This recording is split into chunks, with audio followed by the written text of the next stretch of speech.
You are listening to KLRN Radio, where liberty and reason still reign. All writers are prone to becoming so attached to our characters and stories that we struggle to see why a passage may not be working. It takes another set of eyes to help us nurture our writing to full maturity. At Black Wolf Editorial Services, we strive to enable writers to develop and grow, shaping stories into masterpieces that can stand the test of time. Editing services are provided for all genres and all age categories. Services range from critiques of the short story through to line edits of the full-length novel and copy editing for those preparing for publication. We also offer assistance on generating a writer's bio for your websites, as well as help with those book blurbs and promotional material. We won't abandon you to the masses. We want to celebrate with you in your successes. Black Wolf Editorial Services, nurturing your writing into maturity. For a full list of services and prices, visit us at blackwolfeditorial.com.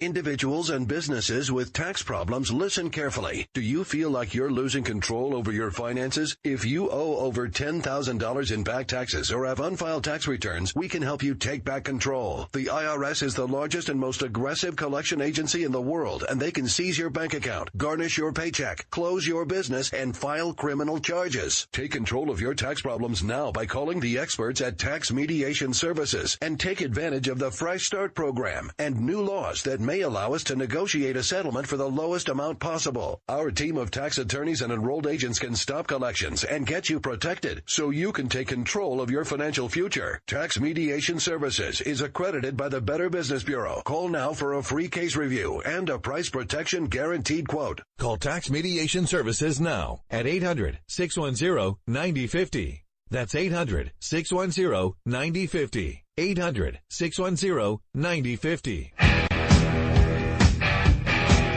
KLRN Radio has advertising rates available. We have rates to fit almost any budget. Contact us at advertising@klrnradio.com.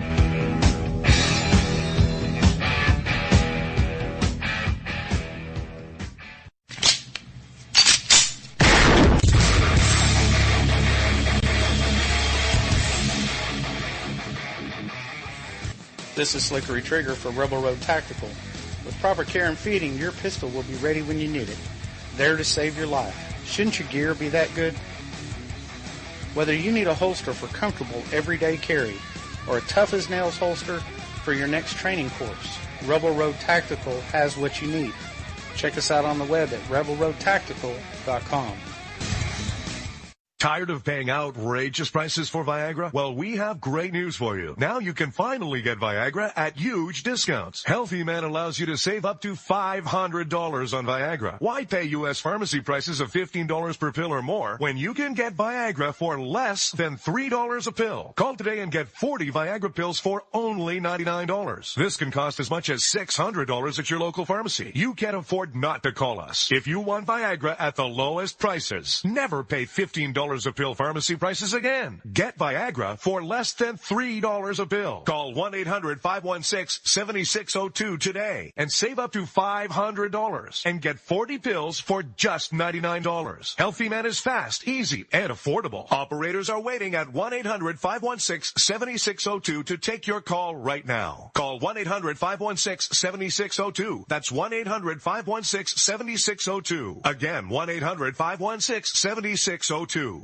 The following message contains a special offer for listeners of this station. Are you a man over 40? Are you constantly looking for the nearest bathroom? Do you wake up multiple times a night to use the bathroom? Right now, Perfect Prostate is sending out free bottles of their groundbreaking new formula to listeners of this station. Perfect Prostate formula was developed by medical doctor Mitchell Fleischer, and its ingredients have been clinically studied to reduce your frequent nighttime bathroom visits and promote healthy urine flow. Right now, preferred customers get their first bottle of Perfect Prostate absolutely free. There's nothing to lose. Perfect Prostate is guaranteed to reduce that constant urge to use the bathroom, especially at night, and promote healthy urine flow. Don't wait. Call now for your free bottle. Just pay shipping and processing. Dial 1-800-675-0251. That's 1-800-675-0251. Supplies are limited. One free bottle per household. Call now. Dial 1-800-675-0251. That's 1-800-675-0251. Hey folks, I want to introduce you to a friend of mine, Dr. Richard Harden. We are on the same mission, which is waking up America. We just have different paths. So stay tuned for some information on how you can keep up with Richard and all his work. Visit Richard's website at rahardin.com. That's the World Wide Web at rahardin.com. At his website, you can see a summary of the 6 books he has written, where purchases may be made. He also has a link to 18 videos on YouTube and several blogs about Christian beliefs. If you prefer, visit Amazon.com/Kindle and type in Richard Harden to see and purchase his books. Every day, the men and women of the United States Marine Corps stand ready to defend the American way of life. The few, the proud, the Marines.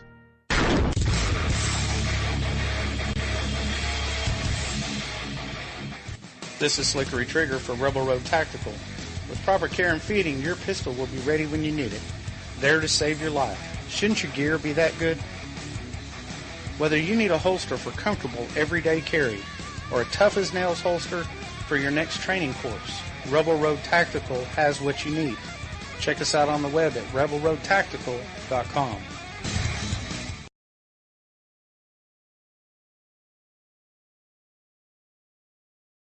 I'm not ready to end the fight. I'm not ready to back down. 'Cause I've been through hell and I don't have time to go round and round and round. It's too late to turn back now. You know I wouldn't if I could. 'Cause I'm proud as hell. I can't bring myself to do what it is you think I should. Well, hello folks, it's Tuesday evening, February 21st, 2017, and we are a little bit late. This is the show that was supposed to start at 10 Eastern. Thank you, Skype, for second update in less than 10 days. I don't know what you guys have broken, but I really wish you would stop. All right, so anyway, good evening, Miss Jen. How are you? I'm doing pretty good. How are you? Long 3-day weekend that wasn't really long enough, and then I came back to work and everything was broken and we were slammed all day, so I kind of honestly feel like my brain is a bit of mush. Not that that's anything unusual, mind you, but still. So yeah, fun times. Yeah, that doesn't sound so great. And not to mention, you know, you turn on the news and you just want to run away screaming because it's all crazy, and Trump is like running around like Nixon telling everybody the press is their enemy and yada, yada, yada. And I'm just like, I'm over it. I'm done. And then you have Milo. Right. Then you have Milo, the conservative who's not a conservative, who is no longer allowed to speak at CPAC because he actually told Bill Maher he wasn't a conservative. And people seem to be shocked by the fact that he was disinvited, even though conservative is in the name and he said he wasn't one. I'm confused. You know, this is not even this isn't even news. He has said this before.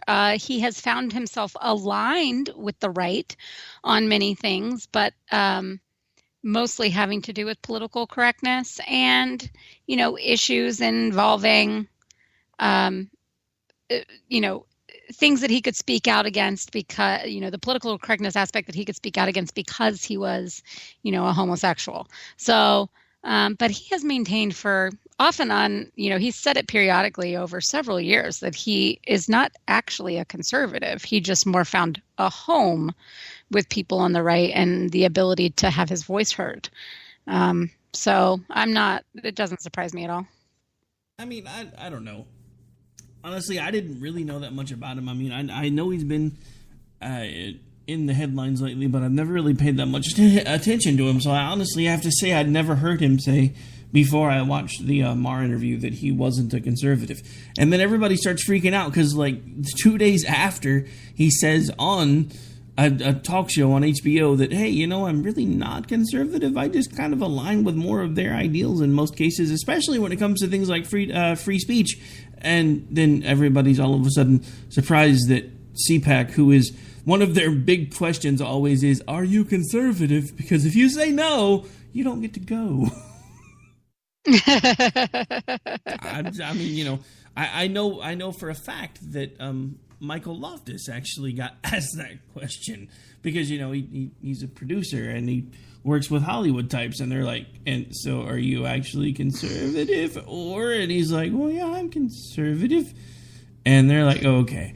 I mean, it's like their litmus test, and it's not even a really smart litmus test because it's just like, hey, you conservative? Yeah, okay, sure. Right. But you know, when you tell them specifically, or they hear you specifically tell someone, hey, I'm not really conservative. I just play one because I like freedom of the speech. Yeah, that's not going to work. Yeah, it's not. And also, I think that there are people that they would kind of waive that label for if it meant, you know, kind of because of their celebrity, or, you know, elevating a certain, bringing a certain, you know, a certain attention to a topic or something. I think I could see them being like, yeah, let's let you speak or be on a panel or whatever. And I think Milo certainly falls into that category. The problem is that he has been such a, you know, shock and awe person. I mean, this is what he does. And their reason for bringing him had to do with, you know, what they said had to do obviously with the political correctness stuff, but also the free speech issues, and that we don't always agree with him, but, you know, this awareness that he's brought to campuses, and then how he's been treated at these campuses, which we know are mostly liberal institutions. And I can't help but think, well, you know, that's really kind of a poor excuse. I think they did it basically for the money and for the attention.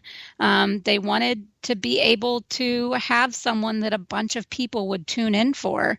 And there are other people that have also felt kind of persecuted on liberal college campuses, particularly Ben Shapiro. He has dealt with flack, protests, walkouts, cancellations on campuses all over the country, and he actually is a conservative. So, and he does a little bit of the kind of, you know, he's youthful, so he talks to the crowd in a way that, you know, is entertaining, and but he's got the intellectual side, and like I said, he actually has the conservative beliefs. So he would have been a far better choice if what you're really talking about is free speech on college campuses. So wait, just for the record, you're saying that CPAC kind of went RNC and started chasing the money? Is that what you're saying? I don't even know if it's money so much, but certainly like trying to drive up, you know, their I can't even think of the right word for it, but just, you know, they're trying to increase publicity for it, and they know when you bring Milo into anything, especially since his banning from Twitter, you're going to get news stories. You're going to get people talking about it and what he's doing and where he's going and how he's doing it, which automatically puts CPAC on the tip of everybody's tongue. So I think that there's definitely some of that going on there, which I don't even care. I mean, they have every right to do that. And, you know, they want to promote their conference. So I don't even so much blame them for that. I just think that the excuses made were poorly designed. Well, I mean, I guess my thing with all of it is, I mean, I just don't get it. Why invite him in the first place just to wind up walking back the invitation? I understand that you may have felt like you'd made a mistake, but especially when your whole claim was, you know, we want him to speak because he keeps being censored everywhere. And then you're like, oh, well, yeah, you know what? Never mind. We really can't do that anymore. I mean, I am a big proponent of free speech. I honestly think that the crazier someone is, the more people should be allowed to hear what they say, only so they can understand how crazy they truly are. And the more outlandish you act, the more I honestly wish people would get to hear what you have to say just so they can form their own opinion. Because right now, all he's really doing is basically he keeps being shot down. So now he has all of these people that know very little about him, but all they care about is he's not being allowed to speak. First, he's being censored from college campuses. Now he's being censored from conservative political conventions. And I mean, I get CPAC's mindset for it, so don't misunderstand me there. But at the same time, once you've let the chicken out of the egg, it's kind of hard to put it back in.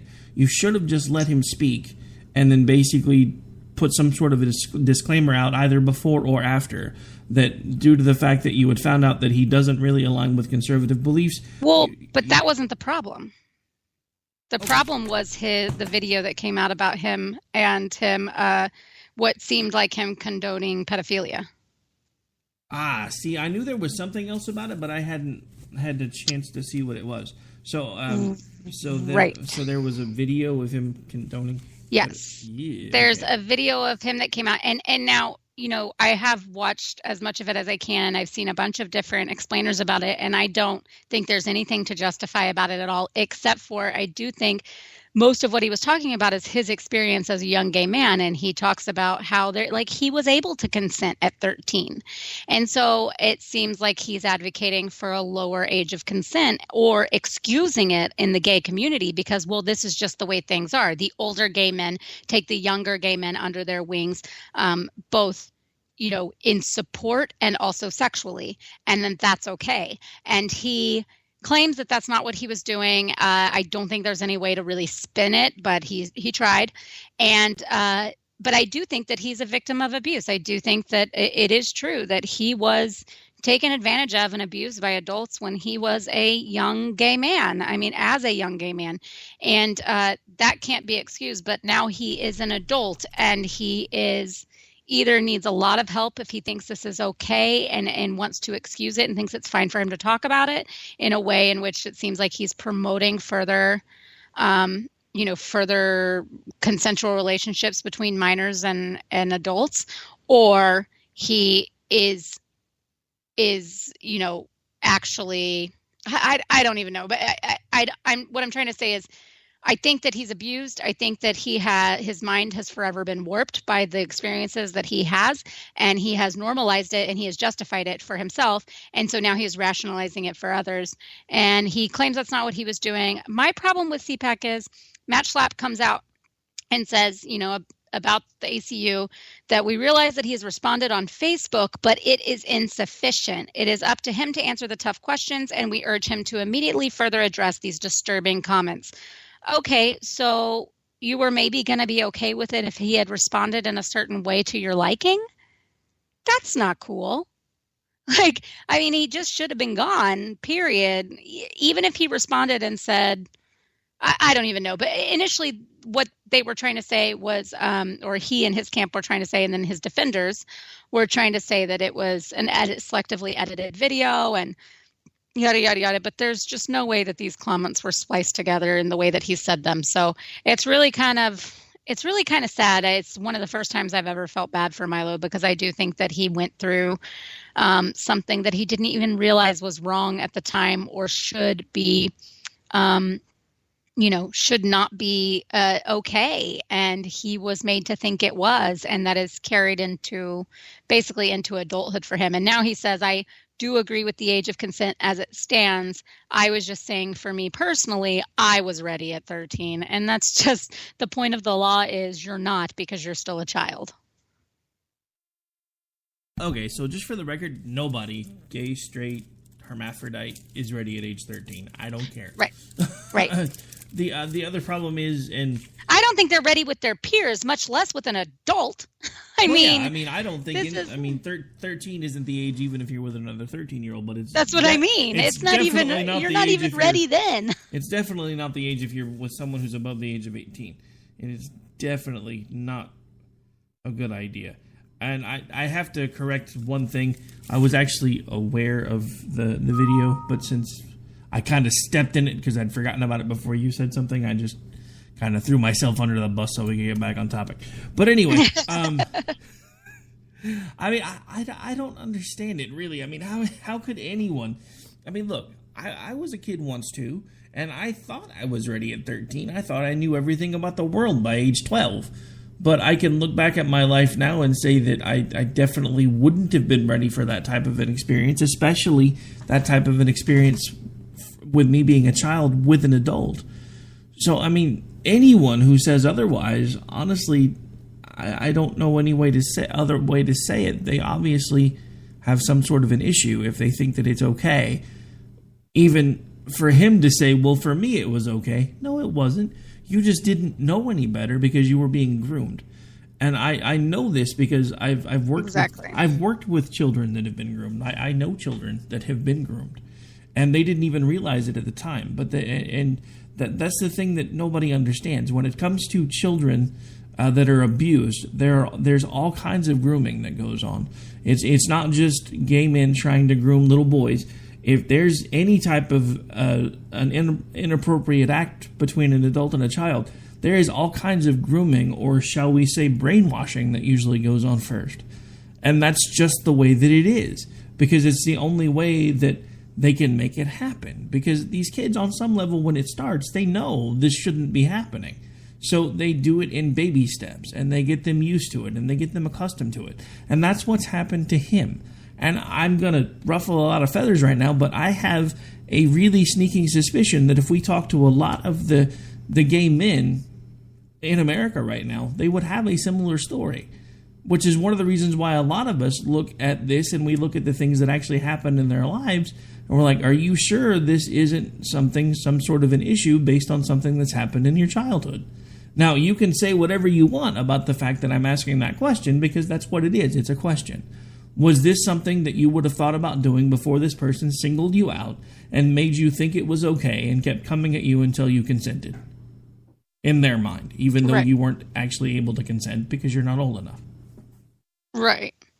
Yeah, and I don't know. I mean, I do think, I feel bad. I think that he, I don't feel for him as just in general, like, you know, as an adult. He knows what he's saying, and he knows that it's not an accepted thing. He's not an idiot, you know, like he knows this is not acceptable in this society.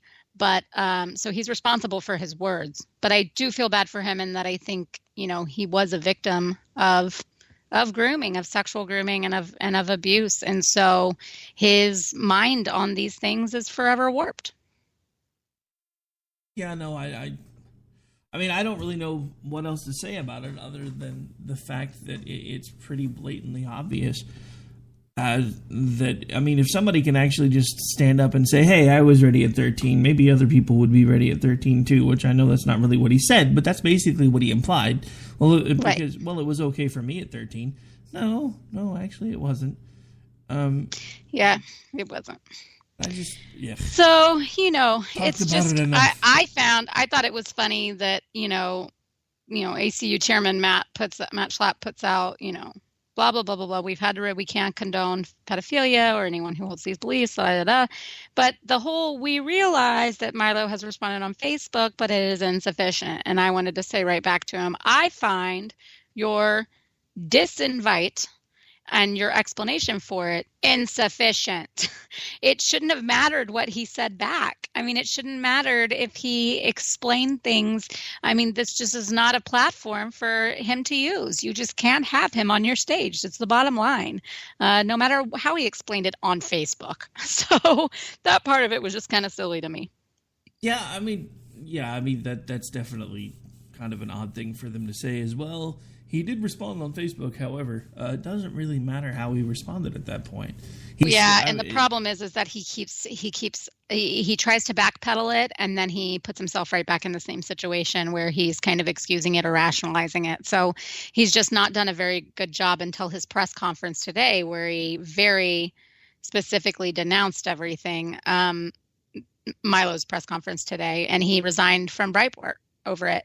And he claims that he was not fired. You know, he is resigning because he didn't want to make his employer have to defend him. And he also didn't want his coworkers to feel uncomfortable, which many had said they did at this point. So, but for a while there, for the last 2 days, he's been tripping all over himself, trying to backpedal, but still just reinforcing those things that he said in that video interview. So, yikes, not good.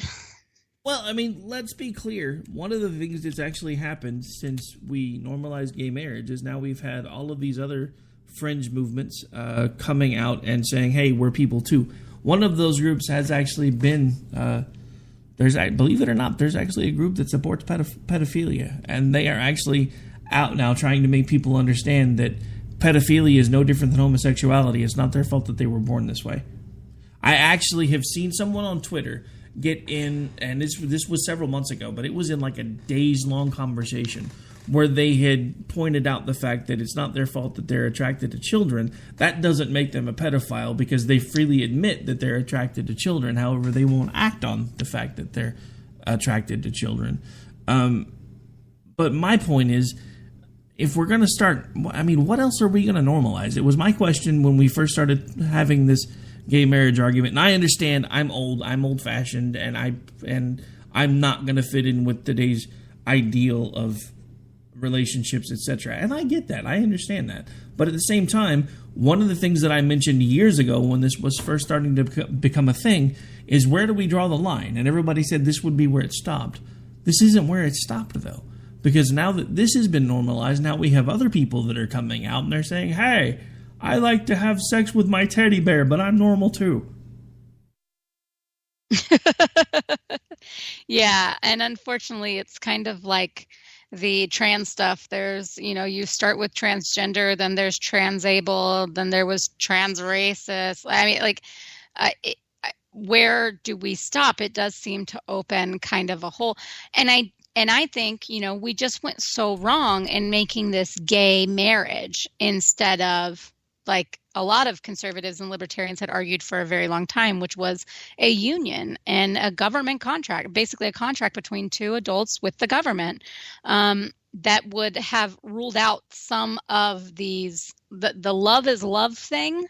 That makes it a whole different can of worms, because a lot of people can claim all sorts of types of weird love, and we're told not to judge. That's who they are, and that's how they are. And that should have been taken out of the equation, but unfortunately it wasn't. Don't judge me. I love my kitty cat. Well, I love my wine, so maybe I'll marry it. Actually, believe it or not, now granted, it wasn't a legally binding ceremony, but in Las Vegas, a guy married his smartphone.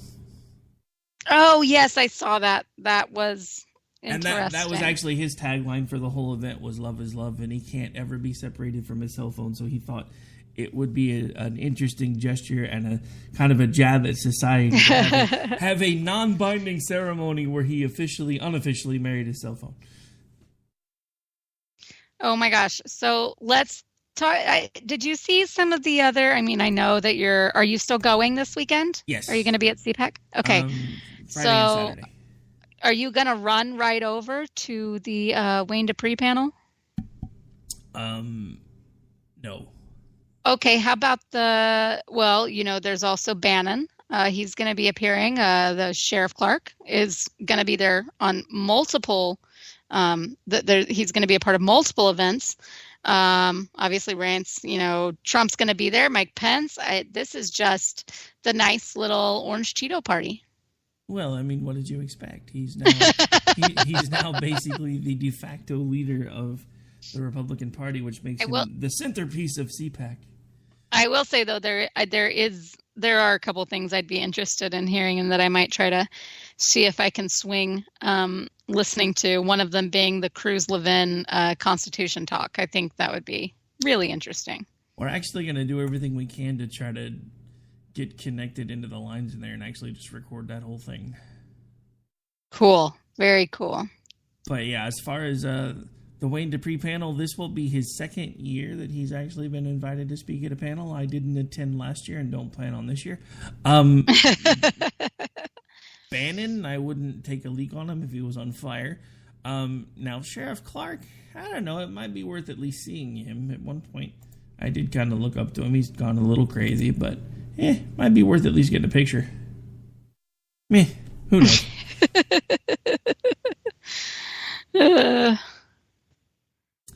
So yeah, a little disappointed that some people won't be there. I know. I was really hoping I was going to get to be, but Oh, man, of course. Certain obligations get in the way. This was actually the year where, like, the week that it was lined up really well, but everyone will be hearing at some point. But I work with South by Southwest, so we start stuff getting ready. And sometimes CPAC actually overlaps South by, which is really obviously a no-go for me because I can't even listen to stuff because I'm literally working 20 to 24 hours a day on my feet with a radio in my ear for my production. But at least this year, I will be able to listen and tune in to as much as I can.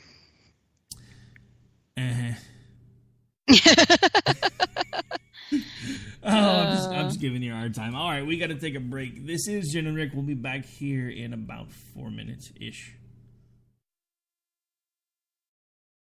I'm not ready to end the fight. I'm not ready to back down. 'Cause I've been through hell and I don't have time to go round and round and round. It's too late to turn back now. You know I wouldn't if I could. 'Cause I'm proud as hell, I can't bring myself to do what it is you think I should. You are listening to KLRN Radio, where liberty and reason still reign. All writers are prone to becoming so attached to our characters and stories that we struggle to see why a passage may not be working. It takes another set of eyes to help us nurture our writing to full maturity. At Black Wolf Editorial Services, we strive to enable writers to develop and grow, shaping stories into masterpieces that can stand the test of time. Editing services are provided for all genres and all age categories.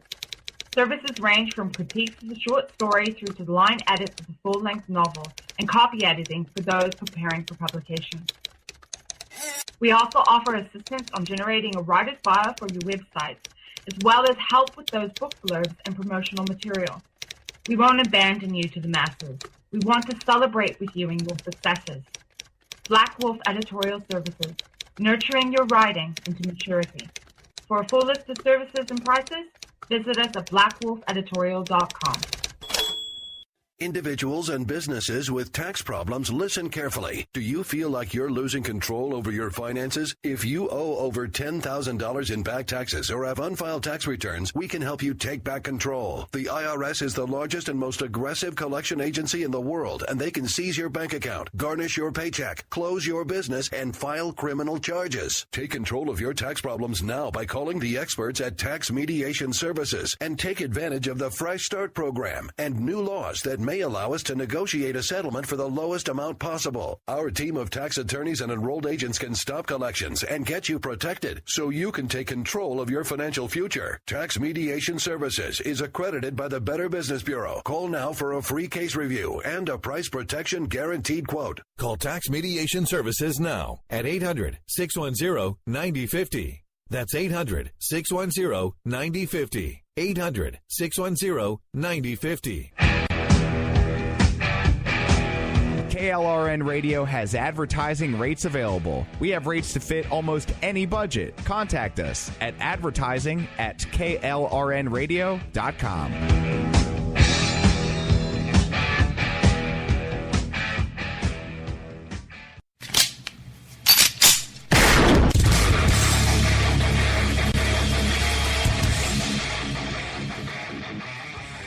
This is Slickery Trigger for Rebel Road Tactical. With proper care and feeding, your pistol will be ready when you need it, there to save your life. Shouldn't your gear be that good?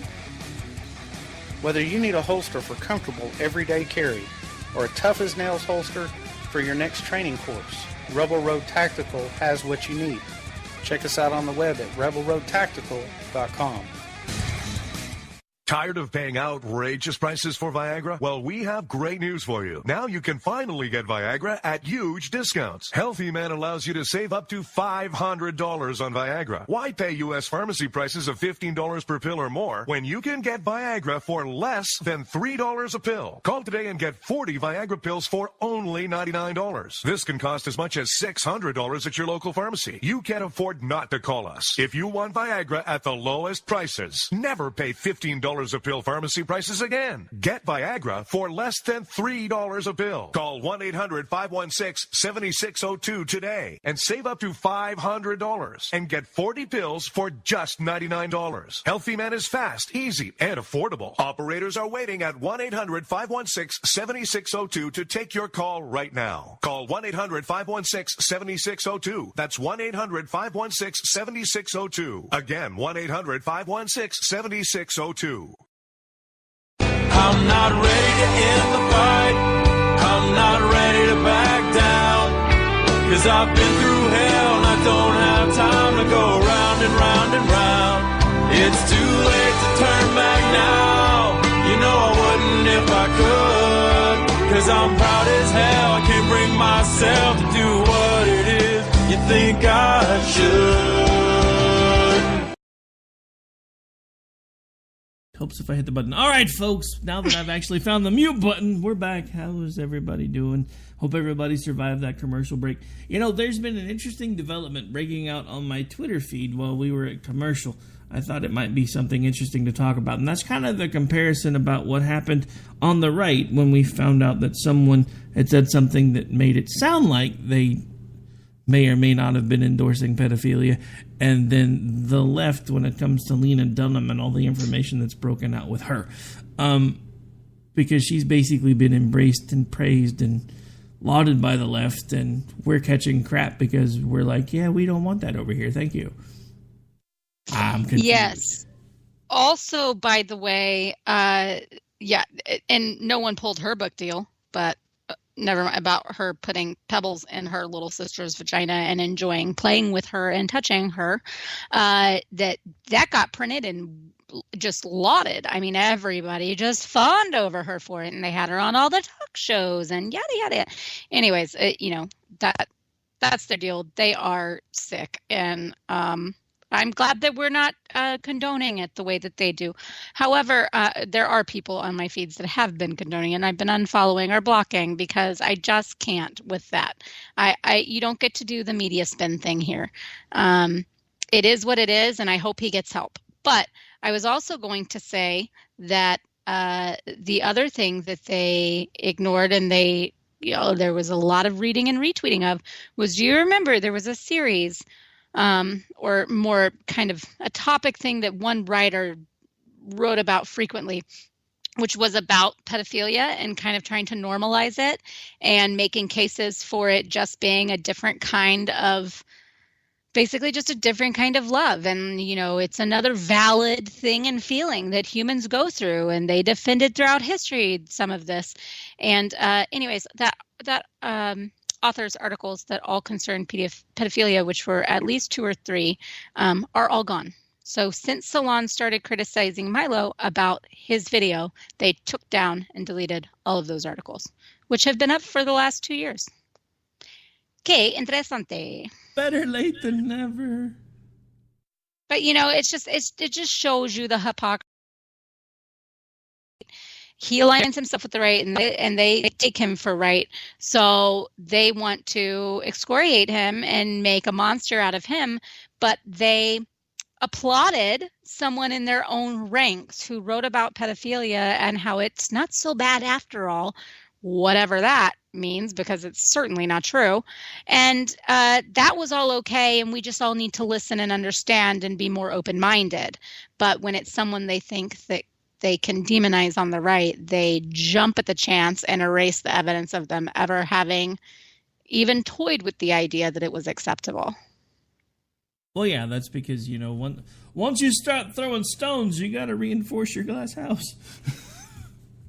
I mean, the thing it's with it, crazy. The thing with it is, the interesting thing is, this actually started from a tweet where someone had said there was no equivocation of anybody on the left because there's nobody like Milo on the left, and that's when someone we both know pointed out Lena Dunham, and that's when everybody was like, but now they're just going to say that she was a child when that happened, so it's not the same thing. And I'm like, no, it's pretty much the same thing. Yeah, I don't care if it is or it isn't. Both are disgusting. And yet they're okay with it because it's not someone who wrote for Breitbart and someone who aligned with conservatives based on free speech ideals that said it. So they're fine.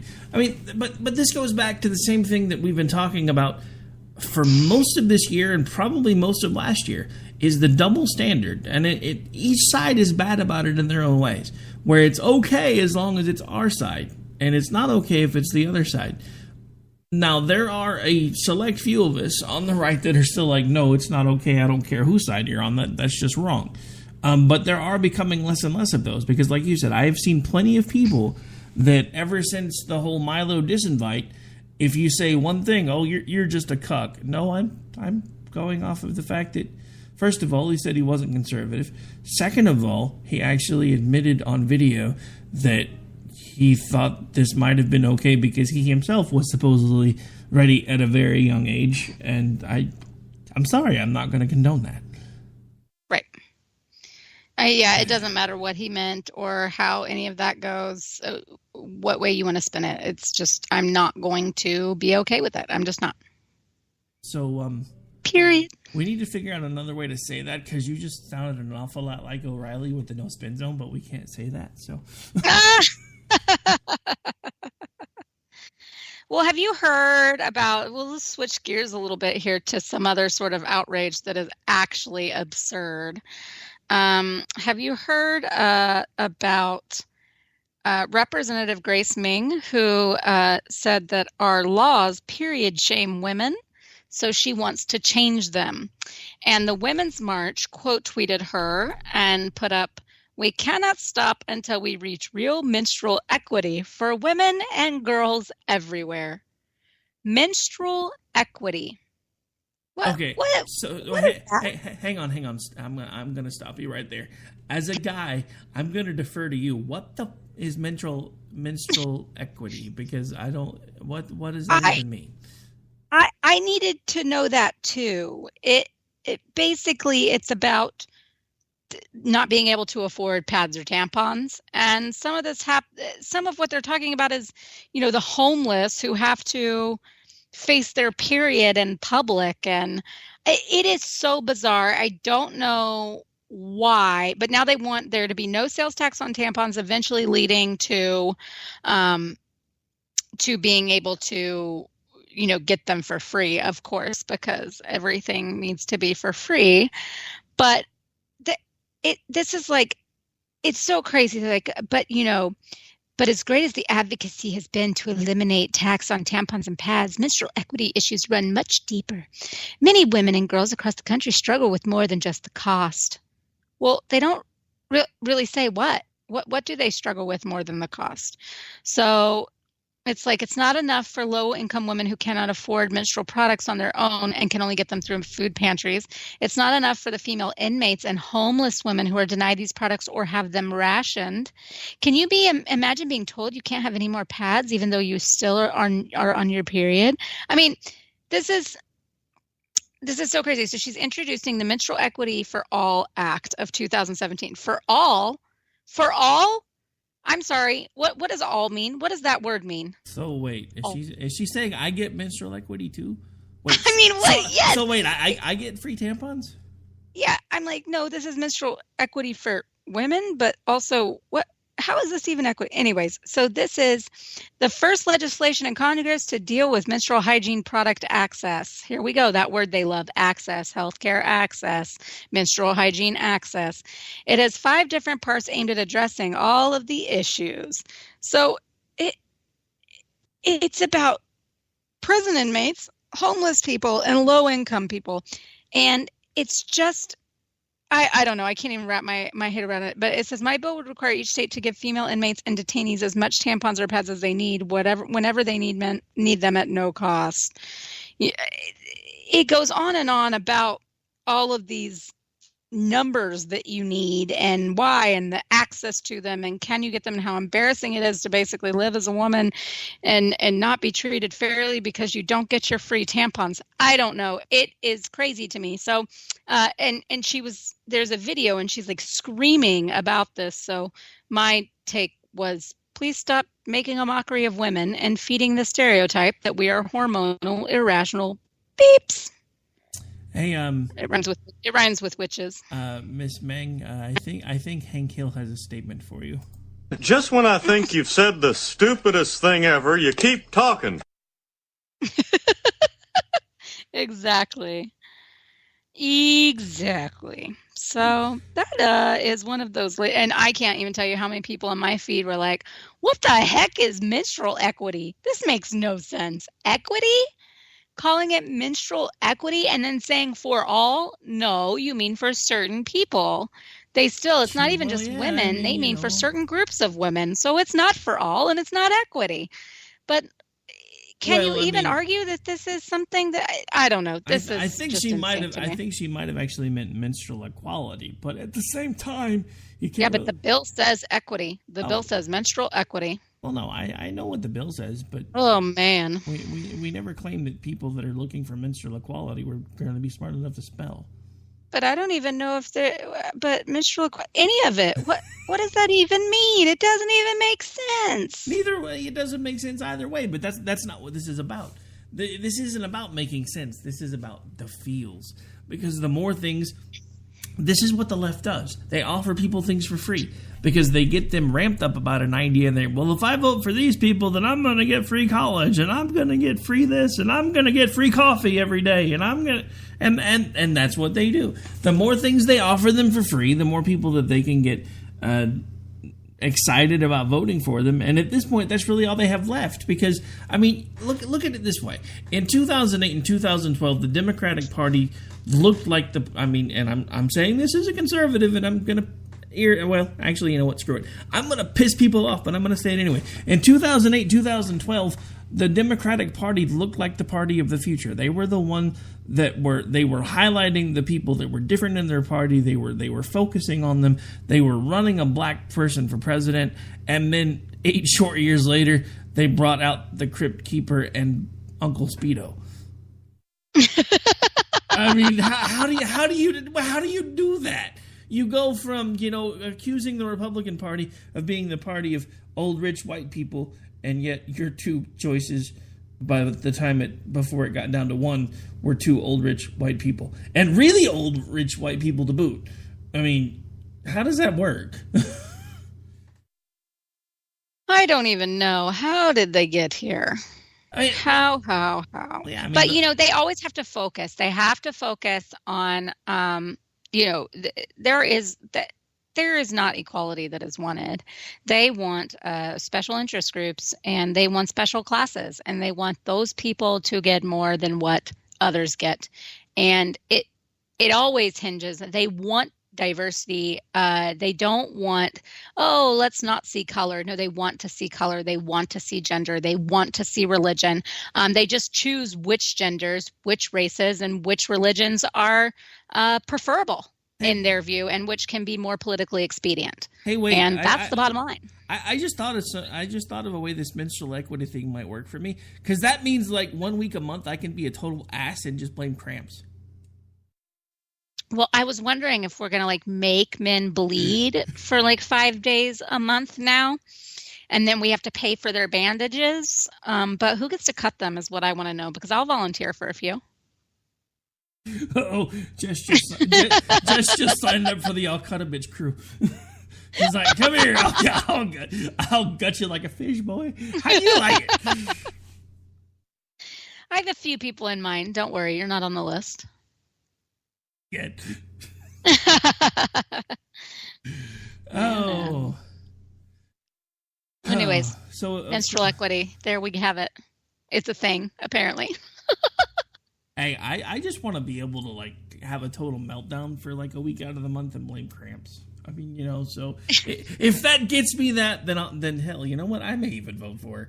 I want menstrual equity, damn it, because then I can whine for a week and nobody can yell at me about it later. You need to watch it. It's a good thing my wife doesn't listen to the show.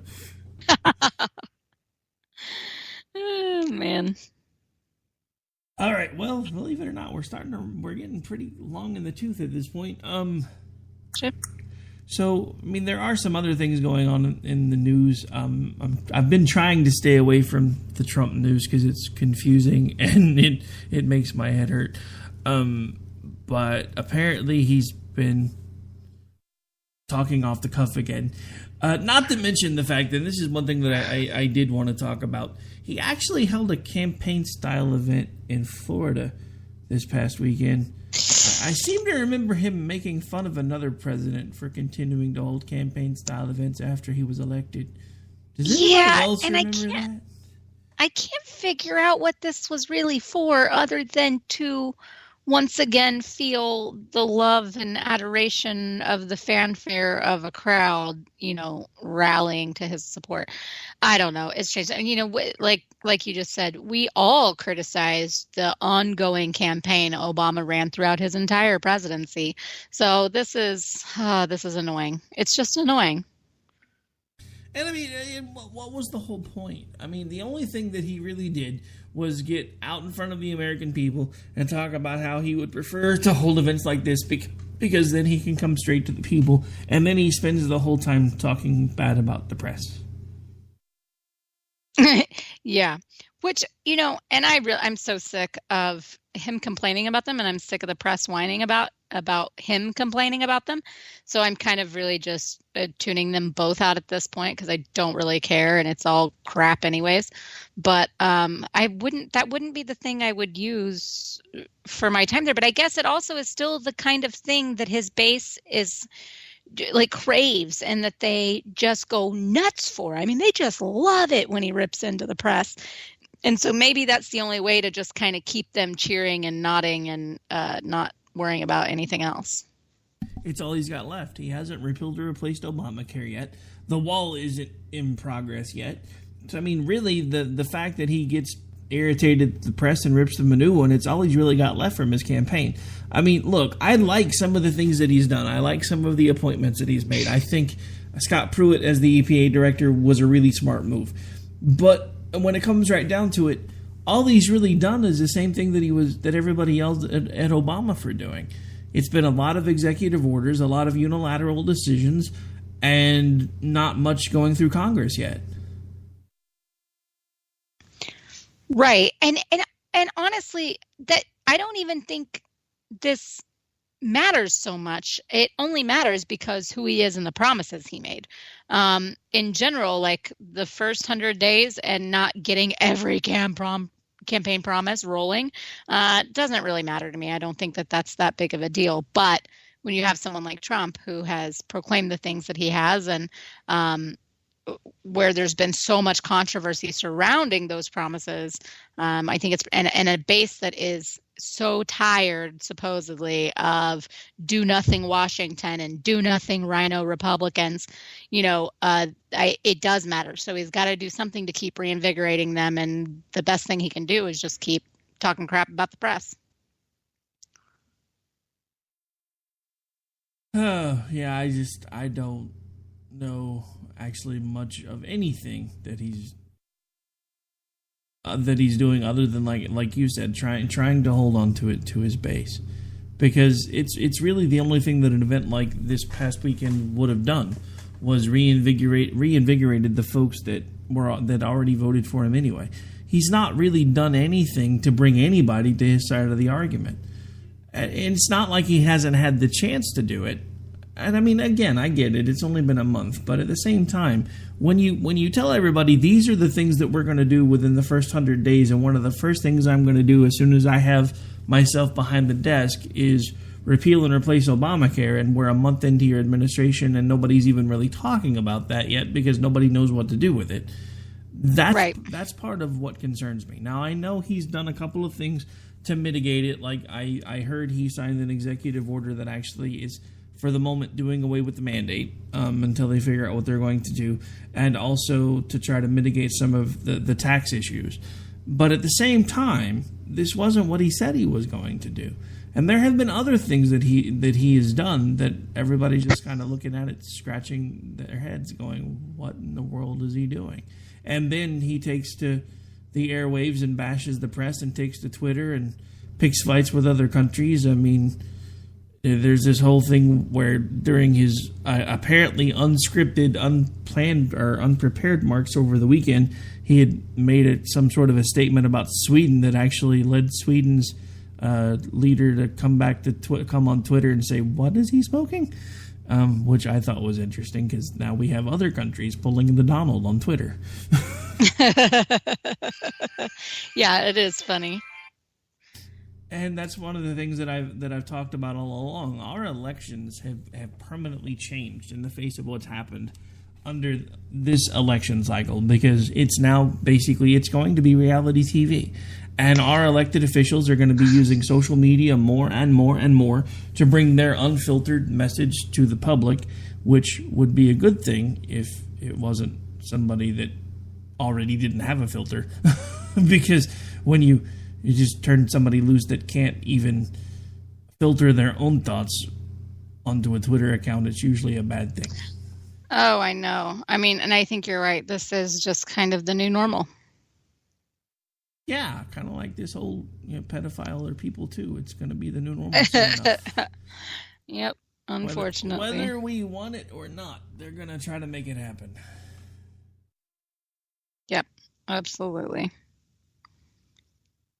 Okay, so we are just about out of time. Actually, because of sinus issues and allergy issues and packing issues, I will not be doing a show this evening. I'll be live, or for America Off the Rails anyway. I'll be live again tomorrow night and then doing some pre-recorded stuff for over the remainder of the week before I head out. But in between that and being completely crazy at work today, I just don't have the energy to try to stay up for another hour. But at this point, since we are just about out of time, why don't you remind folks where it is that they can hang out with you when you're not on the radio hanging out with me? Yes, I'm always on Twitter at jholmstead, and check out my website with some other awesome tweets, misfitspolitics.com. I still am so used to... I don't think I'm ever going to get used to you not saying the Weebly. Because it's like, man, it just seems really short now. I know. It does. Sometimes I even feel like myself catching it. I'm like, what? All right. And I, of course, am Rick Robinson. Normally live every Monday through Thursday on the America Off the Rails show, and then live on Friday nights on the Robinson and Wright show, and then, of course, Tuesdays and Thursdays right here with Jen and Rick. This will probably be the only episode of Jen and Rick this week, since I will be on a plane on Thursday. And then, of course, my schedule for Off the Rails will be kind of abbreviated and all over the place, because we will be live and running all over the place. So you guys will still get lots of content from us. It just may not all come in at the usual time. So just stay tuned, and we will try to put out announcements when we can. I do know that we will have table time at CPAC. I believe we're set right now for 6 to 9 in the morning and 6 to 9 in the evening. We will try to bring you as much live content during those time frames as we can. And then, of course, we'll be working to get other stuff set up when we're not able to do the live broadcast that we can bring to you as well. But that is going to do it for this particular episode of Jen and Rick. Provided I survive being around a bunch of Lord Jeezy Poof sycophants, I guess I will see you guys on next Tuesday. Fun times. I'm not ready to end the fight. I'm not ready to back down. 'Cause I've been through hell and I don't have time to go round and round and round. It's too late to turn back now. You know I wouldn't if I could. 'Cause I'm proud as hell. I can't bring myself to do what it is.